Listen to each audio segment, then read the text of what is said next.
Welcome to episode number 25 of the Mastering Marriage podcast, where our goal is to strengthen, unite, and restore your marriage.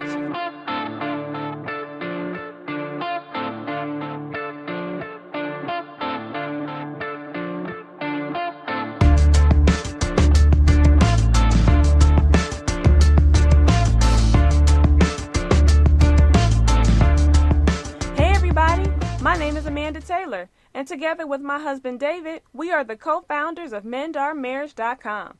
And our goal is to break the back of divorce by bringing married couples together to be accountable, keep the passion alive, and expose the hidden issues that try to rip marriages apart. And we are back in the booth today with me and David. Hey. Oh, that was a decent intro. I like the other ones better, but hey guys. Welcome to episode number 25 of the Mastering Marriage podcast. A quarter of a century We today. are a quarter of a century old in podcasting years. And we're back. And the topic today is going to be, we're going to give you some heavy stuff. Because, again, like Mandy said, we're here to break the back of divorce. So Yes, we are. we want to make sure that we're giving you not only good information that's going to make you feel good, but actual tangible tips that you can use starting today to start mending and making your marriage even stronger. That's right. And so before we get started, I would just like to say that this podcast is brought to you on behalf of MendOurMarriage.com, where our number one goal is to do what, baby? Break the back of the divorce. Snap, crackle, pop. Snap, crackle, pop. Yeah, that's what we do. That's what we're here for, to break the back of divorce. Yes. And so all of the efforts, all of the content, all of the hours worth of stuff that we're putting into place, the videos, all of that is to help save marriages by destroying divorce. That's right. And that's all we're trying to do. And speaking of destroying divorce, we have a lot of changes coming your way. Starting November, right? The beginning of the month, Yes. we are issuing out 2 brand new membership packages, and we're taking away a few. But then also, the biggest thing that I'm most happy about is my wife is publishing her very first book, her first ebook. Yes. And I got a chance to read it, y'all. And when I say that it is off the hook, it is off the hook. And I'm not just saying this because she's my wifey, but it's really some nice stuff that she used when we were on our, Break a divorce. Yeah, and so, but we're not going to talk about it now because I want to actually give her the opportunity at a later time to, on a podcast episode to talk about the book. So, but we'll get there. But today, we're going to talk about communication again. But this is going to be a little different because I'm not going to just talk about communication as it pertains to talking and making sure you say the right stuff. I want to talk about the arts of listening. And yes, listening is an art form. It's a skill that you have to have in order to communicate effectively. So You make it sound so fancy. it is just some fancy stuff. The art. listening. It is, and it'll make sense once I get into the content. So, All right, baby. y'all guys, hold on to your seats. I'm gonna try to do this in 30 minutes. But yeah, this is gonna get really juicy in a minute. So He's going to put on his counselor hat. yeah, I'm about to for put on my y'all. counselor hat, because it's about to go down. You ready? You ready. You want me to Let's go go. ahead and all right? Well, let's get it started. So, as we've said before, communication is the number one concern for most marriages. And when we did our survey, that was time in, time out. We were seeing people say that they were struggling with communication. Even the members, when they fill out their information, they say the same stuff, communication issues. And most people don't think about it this way, but there are actually 5 types of communication or 5 ways that we communicate with each other. Okay? So let me go over these 5 real fast. All right, baby. 5 is this: reading, nonverbal, and that's more of a physical communication. Like if I wave to someone, that's a nonverbal way of communicating Like something. body language. Yeah, body language. Writing, talking, and listening. So 5 ways: reading, body language or nonverbal, writing, talking, and listening. And the body language has everything to do with your eyes. Exactly. So looking and seeing can be considered part of the body language. And as a mental health therapist, and after working for over a decade in this field, I've noticed that there's one component of the 5 types of communication that most people overlook the most. And you guys are probably thinking, it's nonverbal because that makes up the majority of communication, or, it's the talking because we just don't know what to say. And that's part right. But there's another part of it. There's another component of listening or of communication, which is listening. I keep giving it. I can't hold it in. I'm That's all right. turned up. But anyway, but like I said, it's listening. Listening is one of the most overlooked ways of communication. And what I've noticed is that most people say that they are listening when they are actually just hearing you. Mm. I'm guilty of this as well with my wife. Just gonna be honest. Just gonna, today we just gonna be real with each other, right? All right. I've been guilty of this. Real. Keeping it real, raw. So most people think they're listening, but they're actually hearing. And in a minute, I'll talk about the differences between listening and hearing. Mm-hmm. There's some science behind this stuff that'll just get you. It's some good stuff. Really? Oh yeah. You know, and as a matter of fact, listening is not an easy thing to do. Most people think, yeah, I can listen, but listening is a skill. Mm-hmm. It's an actual skill that you learn. It's not something that happens naturally. Right. So just kind of, as you guys are listening, no pun intended, it's not something that occurs naturally. It's an actual skill that you have to learn how to do. Just like talking doesn't occur naturally. It's something that you have to learn how to do. And, right. You know, and so in school, now get this, guys, in school, we teach reading and writing endlessly. Like those are the two of the 5 ways that we communicate with each other. And we focus heavy on reading and writing, right? We test on those. We make sure that you're literate in those areas, you know, reading comprehension and writing. And, you know, as a matter of fact, those are requirements for graduating, right? You got to make sure. You can't be successful in any other area if you don't have those foundational. Exactly. Or so pieces. we think, right? We don't, but, you know, here's the thing, though. Like, when we're testing on reading and we're testing on writing, you know, we miss out on 2 of the main components of communicating that we actually use on a daily basis.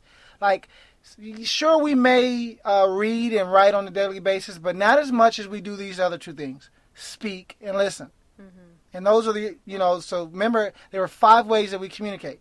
And reading and writing are 2, and then speaking and listening are 2. But we focus a lot on reading and writing in school, and we don't put a lot of emphasis on speaking effectively and listening consciously. Mm-hmm. Like, we don't test on those things. Yeah, it's really interesting because so many people are scared of even talking in front of other people, public speaking. Yes, imagine Isn't that. The number one fear. They say public speaking is the number 1 fear, you know, in front of death. You know, they'd rather die than speak in front of people. Right, and that's amazing. But we don't teach people how to speak effectively. You know, even when you take these foreign languages and stuff, there should be a class where you actually have to learn how to speak effectively. Right. You know? And so, and then also listening. Like, how do you get tested to listen? But you need to be, because that's one of the main ways that we communicate on a daily basis. You know, and as a result, what I found is that we are hearing when we think we're actually listening. Mm-hmm. So we're hearing, but we're not really listening. So let's talk about the differences between listening and hearing. Okay, we're gonna dive into some science, a little biology, and then we're gonna jump back out. So hearing is simply the body's natural ability to receive sound. So it's what happens when the vibration of sound touches the body. You know, and as a matter of fact, you know, your body is constantly hearing, even when you're asleep, your body is still hearing sound. So it's effortless. It's effortless. It occurs naturally. It's when the vibration hits not just your eardrums, but it touches your skin. It touches, you know, your body is just not naturally hearing.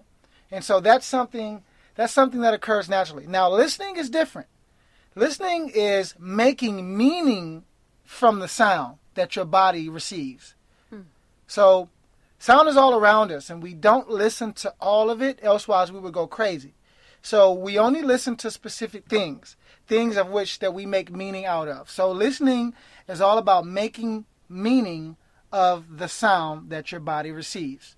So making meaning of the sound that you already hear is listening. And even to go a step further, conscious listening is intentionally making meaning out of certain sounds that you hear. So we'll talk about conscious listening in a few, but that's everything to do with being intentional, like being purposeful with what you listen to and what you make meaning out of when you're listening to certain things. Okay? Got all that cleared? Yes. All right, good. Because that can get a little deep, but we're not going to go that deep. But that's as deep as I'll go with that. So everybody's ability. Now get this. This is. I learned this tip, and it's amazing to me. Everybody's ability to listen is as unique as their fingerprints. Did you know that? I did not. Yeah, I had to research that. Like, everybody's ability to listen is as unique as their fingerprint. It's like one of the worst mistakes that you can make in a marriage is to expect that your spouse listens the same way as you do. Like, I've heard, and that's one of the major complaints that most women have from men is they don't listen, and one of the worst things you can do, though, is expect that your spouse will listen the same way you listen. Now, what do I mean by that? You probably like, okay, what the heck are you talking about, David? So let's go even a step even further. You have to remember that we all filter sound through a certain set of lenses, right? And so here's a few lenses that we filter sound through.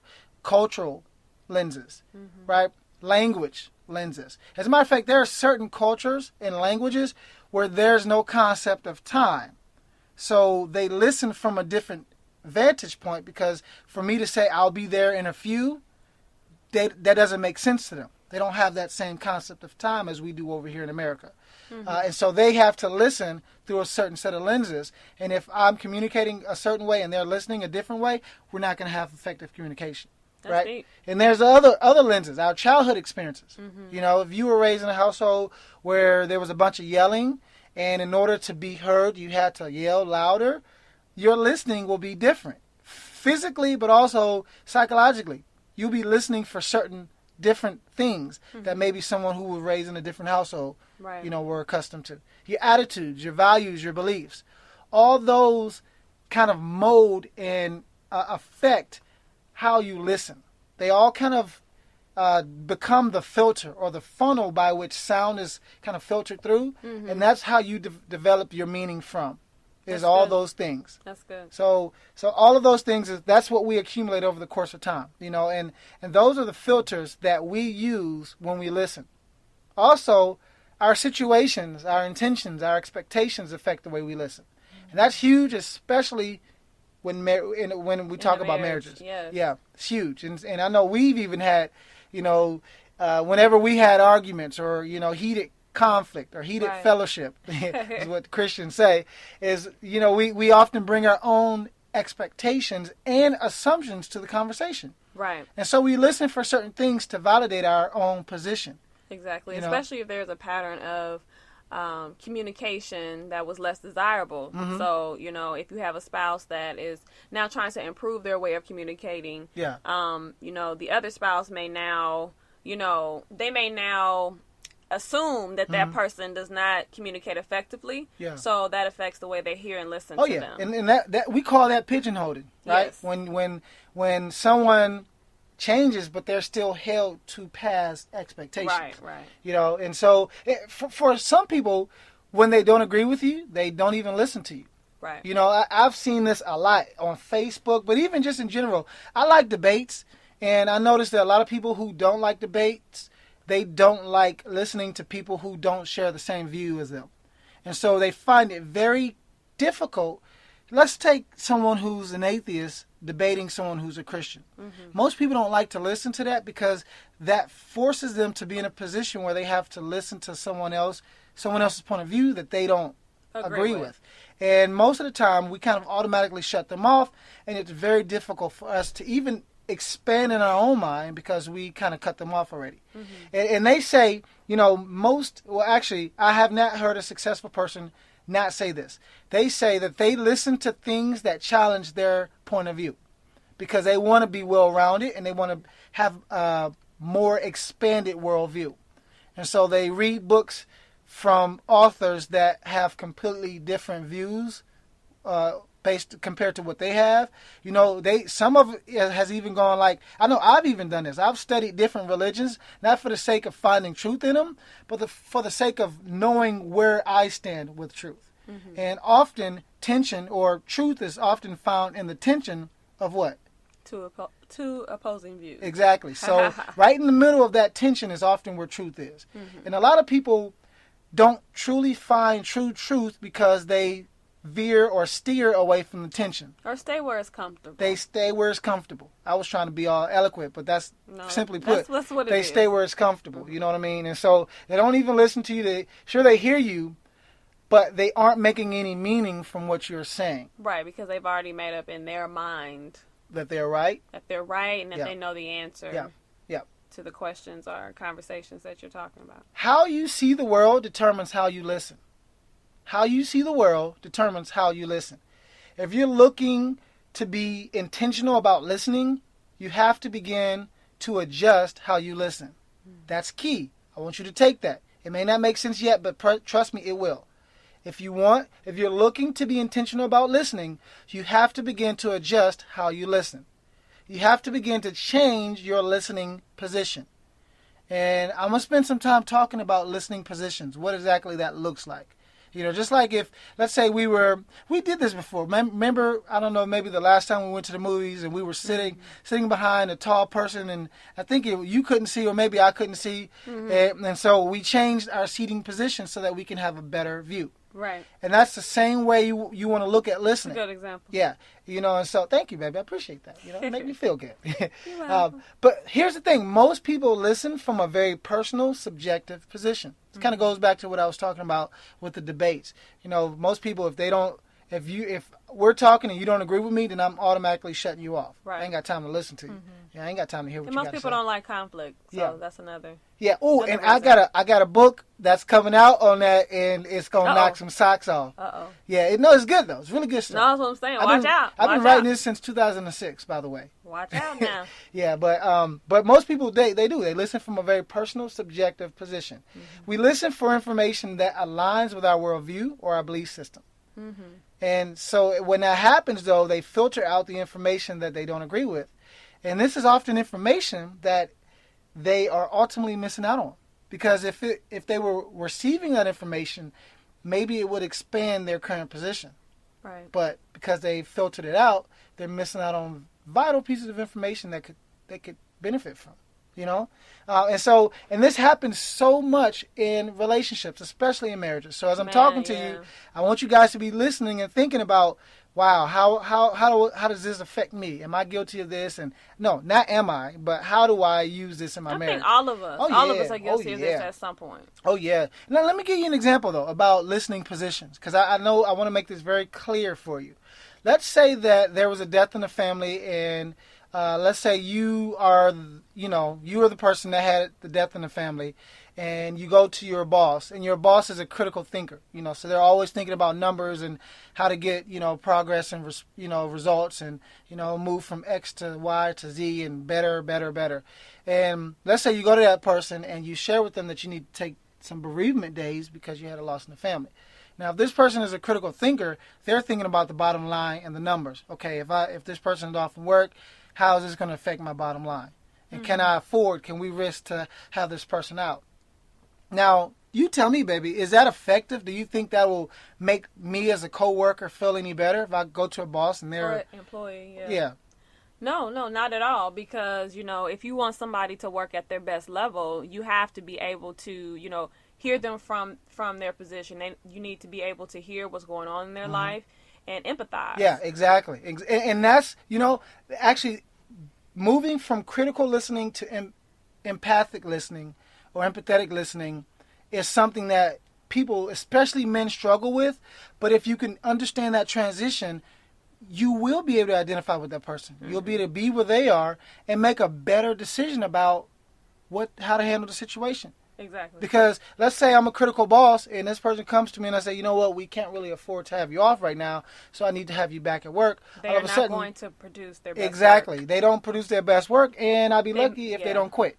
That or they could make very huge mistakes Yep. that will put you even further away from your bottom line. And so moving to empathetic or empathic listening helps not just me, but the person, Right. And it helps them perform better. Exactly. And so, but most men struggle with this. I've learned this, and it's not just, this is a stereotype, but there's a lot of truth in it. Most men struggle with empathetic listening or empathic listening, being, empathetic when they're listening to their spouse.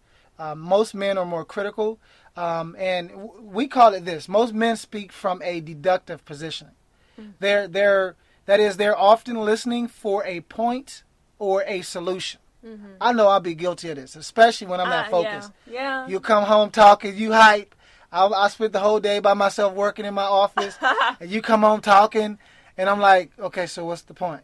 Where are we going with this? And I actually would get frustrated, right? Yeah, because sometimes I'm like, you would.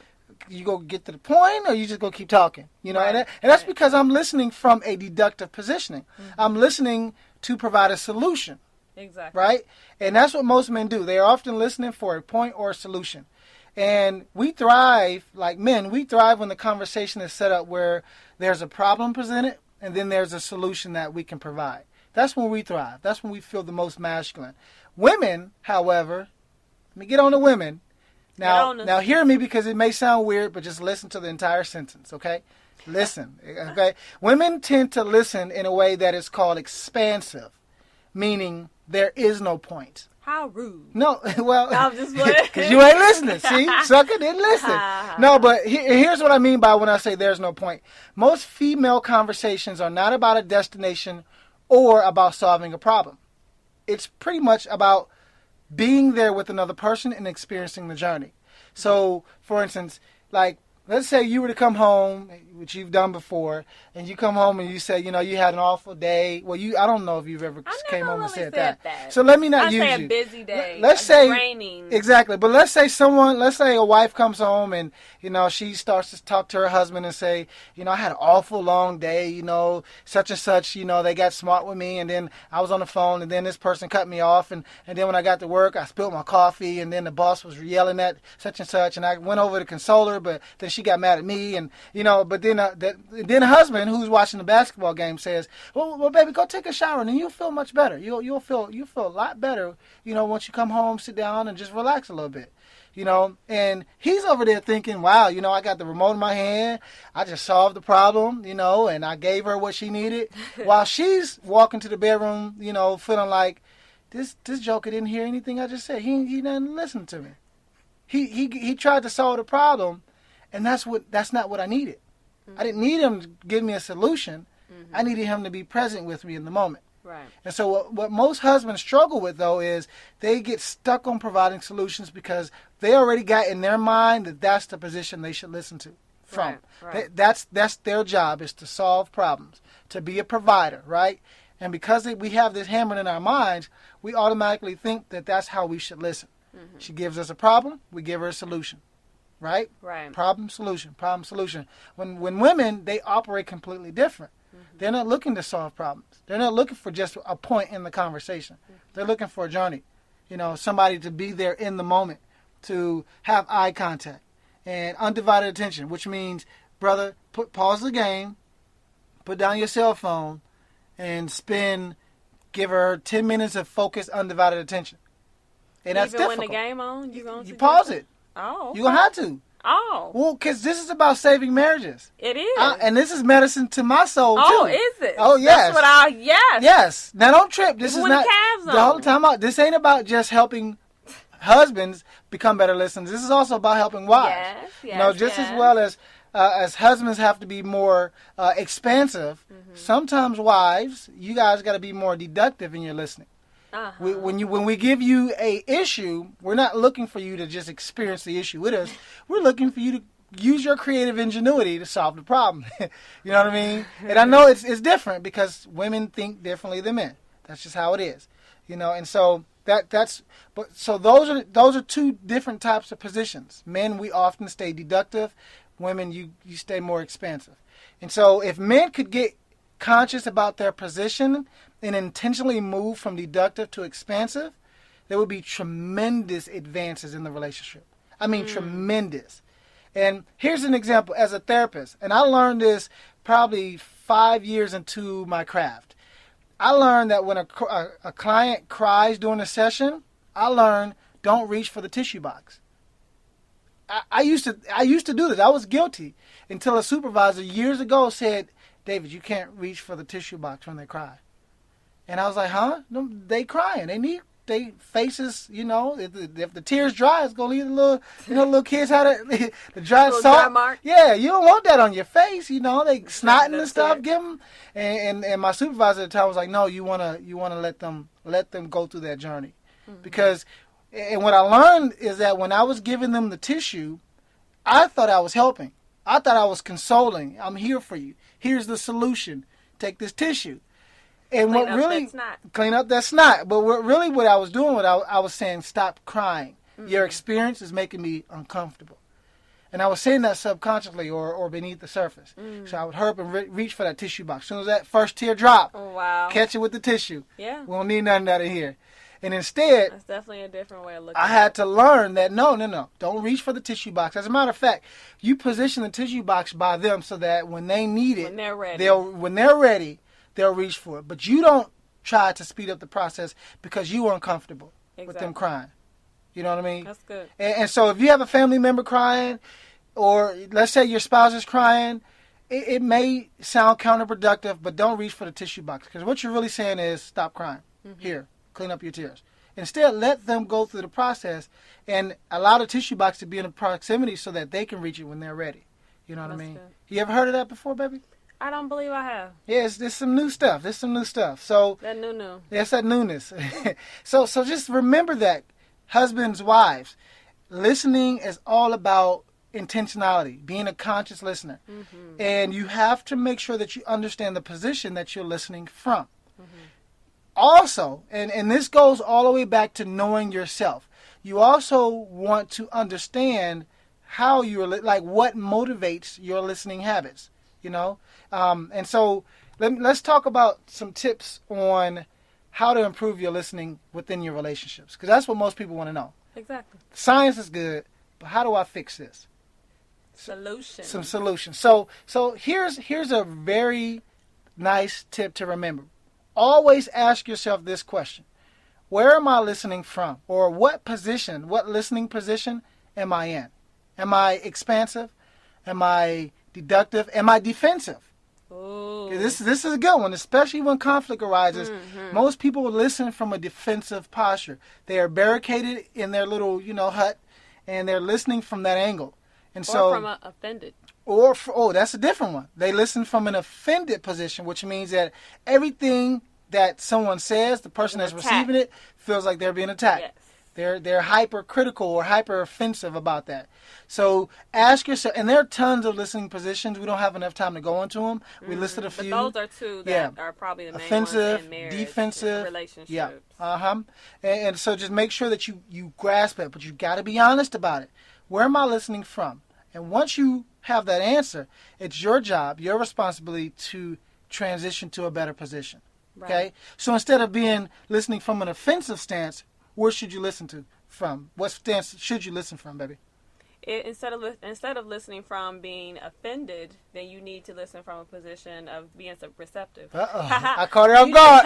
Got her stumbling. You need to be receptive instead of offensive. Yeah, or you more of a open, trusting posture. Yes. Instead of being defensive. Yes. Or giving posture. Very you know, good, yeah. So that's what you said when you said receptive. Yes. You know, so I got her stumbling, y'all. She was stumbling. But so here, I know I'm trying to keep this to 30 minutes, but let me give you another helpful tip. And it's a what do you call this again? Rasa. No, but what do you call this? It's it's an acronym. acronym. I keep wanting to say something else. It's an acronym, y'all. So RASA is an acronym. RASA. That sounds kind of Rasa. Rasa. Rasa. Rasa. Yes, got the tongue roll. Okay. Okay, now she got me high. But anyway, so Rasa. Remember that. The only R stands for R-A-S-A. Yeah, so RASA, the R stands for receive. So in this position, provide 100% attention. Face the person, and these are skills that you have to practice. Face the person. So me and Mandy are guilty of this. We could be having a conversation with the remote in our hand, watching TV. She's looking at the TV or her phone. I'm looking at the TV or my phone, and we're having a conversation. We need to stop that. Stop it. Stop. Look, eye contact. It's huge. And most people, matter of fact, I challenge everybody listening to, with their spouse, I challenge you to do the 20-second rule. Look at your spouse in the eyes without looking away for 20 seconds. I bet half of y'all going to be uncomfortable. Can we blink? You could blink, but without looking away, without distracting yourself, 20 seconds. I'm telling you, eye contact is huge, and most of it's a lost art. We just don't do it. Mm-hmm. You know, we're used to being distracted in this social media world that we live in. So, Right. Fast-paced. so receive is all about 100% attention. Face the person, look them in their eyes, lean forward. Right, that shows that you are, interested, that you are responsive, that you're paying attention. Make sure that you're not doing anything else. Your spouse does not deserve to compete with Facebook, Instagram, Twitter, or TV. Amen. They don't deserve that. So that's so true. So make sure that you're giving them 100% attention. The first A stands for appreciate, right? So this means provide minimum encouragers. And here's some examples of minimum encouragers. Head nods or saying mm-hmm or yes or okay. Those words, really brief, 1 syllable, 2 syllable, mm-hmm. Just okay. letting them know you're present in the conversation. Yeah. And that lets them know that you are there at the point that they're talking. Mm-hmm. And so those are minimum, we use that term in psychology, minimum encouragers. But appreciate, that just shows that you're appreciating what they're saying. The S stands for summarize, right? And so this is all about giving a summary of what you heard from the other person. And so it's all about making sure that you archive the information, which means you're not just listening from your position, because you have to summarize what they said. Exactly. Which means you have to listen from their position. Summarize what they said, give it back to them. And if I could say, as a spouse that is actually communicating, and the other person is listening, when they do summarize and communicate back what they heard, as you're learning this art of listening, be patient with your spouse. If they don't get it totally right, then take the opportunity to clarify so that you have clear understanding moving forward. And that's why the last A is in place. Yeah. And it's ask. So after you summarize, you ask. Ask questions to show that you're engaged and interested. If there's a part of it that you didn't get or you don't understand, ask better questions. And just ask questions in general, And I promise you, I don't make a lot of promises, but I promise you that doing this will tremendously impact the overall quality of communication between you and your spouse. I promise you, especially for husbands. And see, when you were dating, I know I guarantee most of y'all men heard this, that if you could show a woman that you're listening and that you hear her and that you get her and you're understanding and she has your undivided attention, it's a wrap. Everybody will want to date you, so don't turn it off when you get married, make sure that you use that, because I guarantee on your first date, you weren't distracted by all the other stuff, the minutia that we're distracted by. You were zeroed in her. Yes. And so we have to remember, listening is a skill. It's an art form. And if you don't do it, that's why most people struggle. They think they struggle because of the verbal communication. And often it's because of the listening is just not there. I hear you, but I'm not listening intently. I'm not making any meaning of what you're saying. And so I know we're over 30 minutes, but guys, hopefully you enjoyed this. It was a lot of information. We have more to give you, but we're going to stop there. And just know that in order to change your relationship, to improve your marriage, you have to take these steps. You have to put in work. It's not going to happen overnight. And it has to start with you. So, guys, I appreciate your undivided attention. I appreciate you listening. Thanks for listening in. Thank you for listening in, y'all. And hey, make sure that you are sharing this with others, okay? Because, we got up to number 4 again this week, but we have not broken the top 3. And the reason why is because we need more ratings and reviews. Most of, the ones that's up in the top 3, they have 50, 100. I mean, they're up there. And so we need people, we're up to 25 episodes now. So we should have double that in terms of our rating and reviews.